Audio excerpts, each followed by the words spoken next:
So जवळजवळ ह्या 10 ते 15 वर्षामध्ये साहेबांनी गावामध्ये 5 ते 6 कोटीची विकास कामं जी आहेत ही अत्यंत चांगल्या पद्धतीची कामं केलेली आहेत। जमीन जे भागातमध्ये वितरिका जायचे शेतवडीवाडी वस्तीमध्ये त्या केलेल्या आहेत। त्यानंतर स्ट्रीट लाईट, तुमचे हार्मास लॅम्प, सर्व ज्या प्राथमिक ज्या सुविधा आहेत ह्या प्राथमिक सुविधा देण्याचं काम साहेबांनी या बाळगुल गावासाठी केलेलं आहे। 2016 साली आम्हाला आमच्या मंदिरामध्ये नवरात्री एकूण 70-80 नवरात्री आहेत आणि 20 बाय 20 मंदिर असल्यामुळं झोपायला अडचण होत असल्यामुळं आम्ही वर बांधायसाठी वर पत्रा घालून काहीतरी सुविधा करायसाठी आम्ही साहेबांच्याकडे गेलो होतो।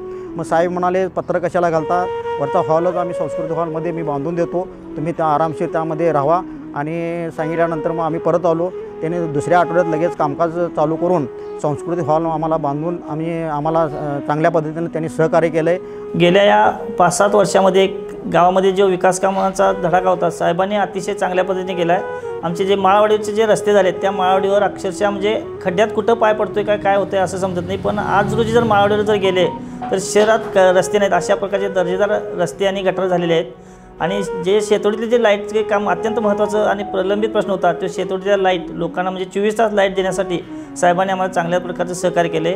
आणि गेल्या 60-50 वर्षापासूनचा जो प्रश्न होता बहिरेवाडी डोंगरातला हा प्रश्न बऱ्याच लोकांनी त्याला हे केलं, पण साहेबांनी अधिकाऱ्यांची मीटिंग वगैरे लावून तो सुद्धा रस्ता बऱ्याच दिवसात आज 1 नंबरचा रस्ता जो केलेला आहे त्यातून आता वाहतूकसुद्धा चालू झालेली आहे। जल जीवन मिशनमधून 60 लाख रुपयाचं काम मंजूर झालेलं आहे आणि शाळेच्या वॉल कंपाऊंडसाठी सुद्धा साहेबांनी आम्हाला 30-1 लाखाचा निधी दिलेला आहे, ते सुद्धा काम पूर्णत होत आहे। मुलांना शिष्यवृत्तीसुद्धा मिळवून देण्यासाठी साहेबांच्याकडून आम्हाला चांगलं सहकार्य लाभलेलं आहे।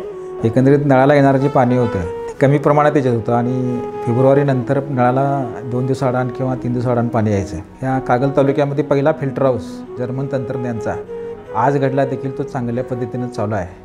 ही जी लोकसंख्या आहे या लोकसंख्येला जर्मन तंत्रज्ञानाचा फिल्टर हाऊस जो आहे हा होत नाही, म्हणजे अर्धा MLT जे असतो त्या पद्धतीचा तो फिल्टर हाऊस होत नाही। तरी देखील एक तांत्रिक बाब म्हणून खास बाब म्हणून साहेबांनी त्यावेळी जर्मन तंत्रज्ञानाचा फिल्टर हाऊस मौजे ग्रामपंचायत बाळेगोला या ठिकाणी दिला।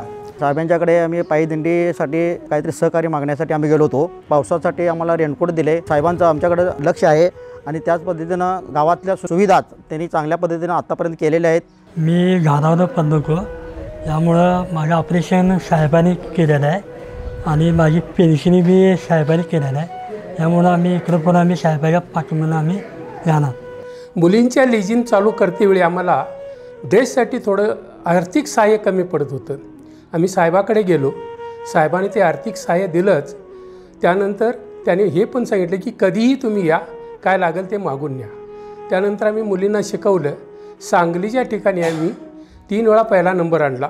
आज ही मुली शिकलेल्या आहेत, अजूनही आम्हाला साहेबांचं सहकार्य मिळतं। काय झालं, मी भारा घेऊन पडलो तो वस्त्रात आणि पाकड म्हणजे मला हालचाल काय करायचं नव्हतं। मला साहेबांनी का नाही शिप्याला ॲडमिट केलं आणि तिथनं साहेबांनी सांगून त्यांची ॲम्ब्युलन्स देऊन मला हिरानंदाने नेलं मुंबईला आणि तिथे गेल्यानंतर मी व्यवस्थित झालो। माझे ऑपरेशन 2 झाले तिथं हिरानंदानीला, सगळं मोफत झाले। आमच्या इथं ओढ्यामध्ये आम्ही एक बोर मारलेला आहे साहेबांच्या फंडातूनच। त्या बोरला इतकं पाणी आहे की 330 फुटानंतर त्या बोरला जवळ 3 इंची पाणी आज तागायत ते पाणी 24 घंटे चालू आहे। त्यांचं आमच्या गावाकडं किंवा इतर तालुक्यात जी गावं आहेत त्यांचं अगदी चांगल्या पद्धतीनं लक्ष आहे आणि चांगली कामं करत आहेत।